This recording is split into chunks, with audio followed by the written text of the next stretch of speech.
بسم الله الرحمن الرحيم والعاديات ضبحا فالموريات قدحا فالمغيرات صبحا فأثرن به نقعا فوسطن به جمعا إن الإنسان لربه لكنود وإنه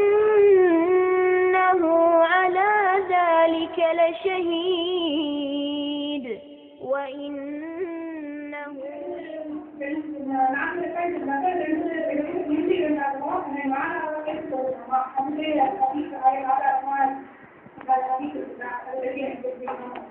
அதே மாதிரி துப்பாக்கியும் எட்டாவது கொடுத்துருக்காங்க, பன்னெண்டாவது கொடுத்துருக்காங்க அப்படின்னு இருக்குது. அதுவும் 4 நாளாவது சொல்லணுமோ 2 நாளாவது சொல்லணுமோ? அஸ்ஸலாமு அலைக்கும் வரஹ்மத்துல்லாஹி வபரகாத்துஹு. முதலாவதாக அவங்க கேள்வி கேட்டிருக்கிறாங்க, சுன்னத்தான தொழுகைகளை, அதாவது தொழுகையுடைய முன்பின் சுன்னத்துகள், லுகா தொழுகை, இது போன்ற சுன்னத்தான தொழுகைகளை 2 ரக்காத்துகளாக தொழ வேண்டுமா அல்லது 4 ரக்காத்துகளாகவே தொழுது விடலாமா என்பது அவங்களுடைய கேள்வி. இது அதாவது முதலாவது நம்ம விளங்கிக் கொள்ள வேண்டும், நபிகள் நாயகம் ஸல்லல்லாஹு அலைஹி வஸல்லம் அவங்க நமக்கு சொல்லி இருக்கிறார்கள், ஸலாத்துல் லைலி மஸ்னா வ மஸ்னா, இரவில் தொழக்கூடிய தொழுகைகள் எல்லாம் 2 ரக்காத்துகளாகத்தான் தொழ வேண்டும். இப்படின்னு ஒரு விதியை நபிகள் நாயகம் ஸல்லல்லாஹு அலைஹி வஸல்லம் நமக்கு வகுத்திருக்கிறார்கள். அதனால இரவில் தொழக்கூடிய சுன்னத்தான தொழுகைகளாக இருந்தால் அது 2 நீங்க 8 ரக்காத் தொழுதீங்கன்னா 2 தான் தொழுவணும். 12 தொழுதாலும் 2 தொழுதுட்டு அப்புறம் வித்திரு 1 ரக்காத் தொழுது அது மாதிரி செய்து கொள்ள வேண்டும். அப்ப நபிகள் நாயகம் ஸல்லல்லாஹு அலைஹி வஸல்லம் அவர்கள் அந்த இரவு தொழுகை 2 சொல்லிவிட்டார்கள். பகல்ல தொழக்கூடிய தொழுகையை பொறுத்த வரைக்கும் எந்த தொழுகைக்கு 4 ரக்காத்து தொழுதார்கள் என்று பொதுவாக வருகிறதோ அது போன்ற தொழுகைகளை நம்ம நாளாகவே தொழுது விடலாம். ஏன்னா நாளை எப்படி தொழுதாங்கன்னு நமக்கு சொல்லப்படலை. அதே நேரத்தில் 2 தொழுதார்கள் வந்தால் அதில் டவுட் நமக்கு வரப்போறதில்லை. 2 தொழுதார்கள்னா 2 தொழுதிட வேண்டியதுதான். 4 தொழுதார்கள் என்று சொன்னால் உட்கார்ந்தார்கள், சலாம் கொடுத்தார்கள், அப்புறம் 2 தொழுதார்கள் என்று சொன்னால் மட்டும்தான் அது தனித்தனியாக தொழுதாங்கன்னு ஆகும். பொதுவாக 4 தொழுதார்கள் என்று வறுமையானால் அந்த மாதிரியான இடங்கள்ல எல்லாம் நம்மளும் 4ஆகவே தொழுகலாமான்னா தொழுகலாம். ஏன்னு கேட்டால் அதில் என்ன சொல்லப்படலை, நம்ம ஹதீஸை ஃபாலோ பண்ணுறோம். ரசூல் ஸல்லல்லாஹு அலைஹி வஸல்லம் அவங்க 4 ரக்காத் தொழுதாங்க என்று வறுமையானால் அந்த 4 ரக்காத்தை ஒரே சலாமுல தொழலாம். ஏன் என்று கேட்டால் 4 ரக்காத்தில் 2 சலாம் கொடுத்தார்கள் என்று அந்த அறிவிப்புகளில் சொல்லப்படவில்லை. அதே நேரத்தில் லுகா தொழுகையை பொறுத்த வரைக்கும் 8 ரக்காத்து தொழுதார்கள் என்று சொல்லப்பட்டிருக்கிறது. 8 ரக்காத்து தொழுகை என்று வரும்பொழுது மாத்திரம் நம்ம 8ஐயும் ஒரு சலாத்தில் தொழுதரக்கூடாது. ஏன் தொழக்கூடாதுன்னு கேட்டால் 8 ரக்காத்து தொழுகைங்கிற ஒரு முன்மாதிரி கிடையாது நம்ம மார்க்கத்தில். 2 ரக்காத்து தொழுகைங்கிற சுபுகு தொழுகை இருக்கிறது. 4 ரக்காத்து தொழுகை என்கிற வகையில் அதுக்கு 3 தொழுகைகள் இருக்கிறது. 3 ரக்காத்து தொழுகைங்கிறது ஒரு தொழுகை இருக்கிறது. அப்போ அது மாதிரி வித்தரில் 7, 9, 5 அந்த மாதிரியான நம்பர்களில் ஒரு முன்மாதிரி இருக்கிறது. 8 ரக்காத் தொழுவது என்ற ஒரு சலாமுல தொழுவது என்பது ஒரு முன்மாதிரி இல்லாத காரணத்தினால 8 ரக்காத்து தொழுவதாக வரக்கூடியதெல்லாம் 8ஐயும் ஒரு சலாமுல தொழுதார்கள் என்பதற்காக அது சொல்லப்பட்டு இருக்காது. மொத்தமாக எண்ணி 2 எண்ணி ஒரு 4 தடவை தொழுததை வைத்துத்தான் இது சொல்லியிருக்க முடியும். ஏன்னா 8 ரக்காத்துன்னு ஒரு மாடல் இல்லை, 4 ரக்காத்துன்னு இருக்குது. இப்போ சுபுவுக்கு 2 ரக்காத்து இருக்கிற மாதிரி லொஹருக்கு 4 ரக்காத்து இருக்கிறது. அப்போ 4 ரக்காத்துக்கு ஒரு சலாமில் தொழக்கூடிய ஒரு மரபு இருக்கிறதுனால தான் 4ன்னு வந்தால் 4ன்னு வைங்க, 2ன்னு வந்தால் 2ன்னு வைங்க என்று நம்ம புரிந்து கொள்கிறோம். ஆனால் லுகாவை பொறுத்த வரைக்கும் கூடுதல் நம்பர் வர்ற காரணத்தினால அந்த கூடுதல் நம்பரை ஒரு சலாமுல தொழுவதற்கு நமக்கு எந்த விதமான ஒரு தெளிவான ஆதாரம் இல்லாததுனால இது ஒரு சலாமுல தொழுதாங்களா 4 சலாமுல தொழுதாங்களா என்று தெளிவாக சொல்லப்படாத காரணத்தினால நம்ம 2 2ஆக தொழுகிற ஒரு முன்மாதிரி எடுத்துக்கொண்டு 2 2 4 தடவை தொழுது கொள்ளலாம். அல்லது 4 நாளாக எட்டு தொழுது கொள்ளலாம். அந்த 8 ரக்காத் தொழுதாங்கன்னு வரும் பொழுது இதெல்லாம் வந்து என்னன்னா நேரடி ஆதாரங்களை வைத்து நம்ம சொல்வது கிடையாது.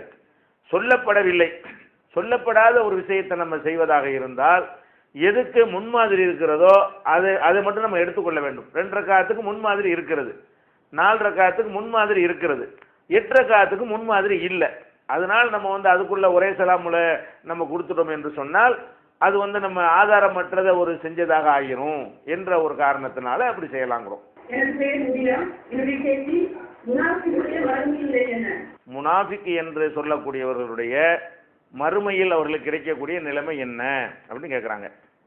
முனாஃபிக் என்பது வந்து மார்க்கத்தில் 2 அர்த்தத்தில் சொல்லப்பட்டிருக்கிறது. ஒன்று வந்து இஸ்லாத்தை ஏற்றுக்கொள்ளாம இஸ்லாத்தை ஏற்றுக்கொள்வதாக நடிக்கிறாங்க இல்லையா, அவங்கள முனாஃபிக் என்று திருக்குர்ஆன் வர்ணிக்கிறது. அவங்க என்ன செய்வாங்கன்னா உள்ளத்தில் அவங்களுக்கு அல்லாஹ்வை பற்றியோ நபியை பற்றியோ மறுமையை பற்றியோ நம்பிக்கை இருக்காது. ஆனால் இந்த உலகத்தில் கொஞ்சம் ஆதாயம் அடைவதற்காக வேண்டி நபி ஸல்லல்லாஹு அலைஹி வஸல்லம் அவங்களுடைய கை ஓங்கி அவங்க கையில் ஆட்சி அதிகாரம்லாம் இருந்த காரணத்தினால இவங்களோட சேர்ந்து கொண்டால் நமக்கு என்ன செய்யும், ஜக்காத்து மற்ற பொருளாதார வசதிகள்லாம் கிடைக்கும் என்பதற்காக வேண்டி இஸ்லாத்தில் இருக்கிற மாதிரி நடிப்பார்கள், தொழுவார்கள், நோன்பு வைப்பதாக நடிப்பார்கள், போர்க்களத்தை கூட செல்வார்கள். ஆனால் உள்ளத்தில் அது மாதிரி இருக்காது. இதுதான் ஒரிஜினல் முனாஃபிக். இது ஒரு முனாஃபிக் இருக்கிறது. இன்னொன்று என்னவென்று சொன்னால் சில ஒரு கெட்ட தன்மைகள் கெட்ட பண்புகள் உள்ளவங்களை வந்து ஒரு முனாஃபிக் என்று ஒரு பெயருக்காக சொல்வது ஒன்று இருக்கிறது. அதுவும் நபிகள் நாயகம் ஸல்லல்லாஹு அலைஹி வஸல்லம் சொன்னாங்க. உதாரணமா ஆயத்துல் முனாஃபிக் ஸலாசுன், ஒரு முனாஃபிக்குடைய அடையாளம் 3 அப்படின்றாங்க. அது என்ன 3? இதா ஹத்தஸ கதப, பேசுனா பொய் சொல்லுவான், பேசுனா பொய் தான் பேசுவான். வைதா வஅத அஹ்லஃப, வாக்குறுதி கொடுத்தால் அதை மீறுவான். வைதா துமின கான, நம்புனா மோசடி செய்வான் இருக்கிறது. இந்த 3 செஞ்சா முனாஃபிக் ஆகிட மாட்டான், ஒரிஜினல் முனாஃபிக் ஆக மாட்டான். முனாஃபிக்கிட்ட இருக்கக்கூடிய தன்மை இதெல்லாம் தொழுகிறான், நோன்பு வைக்கிறான், அல்லாஹ்வை நம்புறான், மறுமையை நம்புறான். அப்படிப்பட்டவர்கள்ட்ட இந்த 3 குணம் இருக்கிற நீங்களே பார்க்குறீங்க. நம்ம வாழ்க்கையிலேயே ஏன் நம்மிடமும் கூட என்ன செய்யும், பேசினா பொய் சொல்லக்கூடியவர்கள் இருக்கிறோம், வாக்குறுதியை மீறக்கூடியவர்கள் இருக்கிறோம், நம்பி ஒப்படைத்ததுக்கு துரோகம் செய்யக்கூடியவர்கள் இருக்கிறோம். இந்த 3மே நம்மிலேயே அதிகமான பேருக்கு இருக்கிறது. இது வந்து ஒரிஜினல் முனாஃபிக்குங்கிற ஒரு கேட்டகரியில் இது வராது. இதெல்லாம் முனாஃபிக்கிட்ட காணப்படக்கூடிய தன்மை. அது வந்து ஒரு முஸ்லீம்கிட்ட இருக்கக்கூடாது என்று எச்சரிக்கைக்காக வேண்டி சொல்லப்பட்ட முனாஃபிக் ஒன்று இருக்கிறது. நம்ம வந்து இந்த முனாஃபிக்கை வந்து 2ஆக மார்க்கத்தில் பிரிச்சிருக்கிறது. அப்போ அல்லாஹ் என்ன சொல்லி காட்டுறான், முனாஃபிக்கு வந்து இதா லக்குல்லதீன ஆமனு காலு ஆமன்னா, மூமின்களை பார்க்கும் பொழுது நாங்களும் மூமின்கள் தான் என்று சொல்கிறார்கள். வைதா கலவு இலா ஷயாத்தீனியும், தங்களுடைய தலைவர்களிடம் அவர்கள் செல்லும் பொழுது காலு இன்னா மாக்கும் இன்னமா நகனு முஸ்தஹ்ஜிஊன், நாங்கள் வந்து உங்கள் ஆட்கள் தான், அவங்கள கேலி செய்கிறதுக்காக வேண்டி அந்த முஸ்லீம்களோட போய் உட்காந்துக்கிட்டு இருக்கிறோம் அப்படின்னு சொல்லி அங்கே போய் பேசுகிறார்கள். இப்படின்னு நல்லா சொல்லி காட்டுறான்.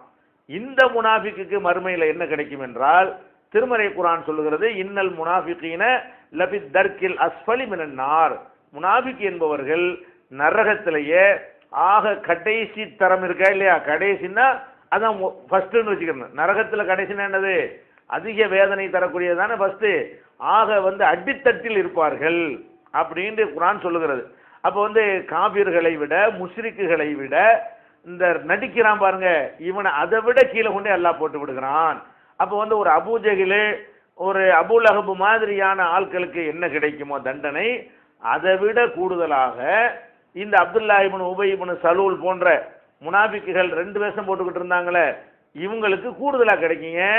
அவனாச்சும் ஒரு கொள்கையில் நம்பி அதில் தான் இருக்கிறேன்னு என்ன செய்யறான், ஒரு தெளிவாக டிக்ளேர் பண்ணிட்டு போயிடுறான். இவன் என்ன பண்ணுறான், முதபுதபீன பைனதாலிக்க லா இலாஹா உலாயி வலா இலாஹா உலாயி, இவங்க வந்து இங்கிட்டும் சேராம அங்கிட்டும் சேராம 2 பக்கமும் வந்து நடித்து கொண்டு பாம்புக்கு தலையும் மீனுக்கு வாழையும் காட்டி கொண்டு இப்படி வந்து 2 வேஷம் போட்டு கொண்டிருப்பது வந்து அல்லாஹ்வுக்கு வந்து ரொம்ப கடுமையாக வெறுப்பை ஏற்படுத்துது.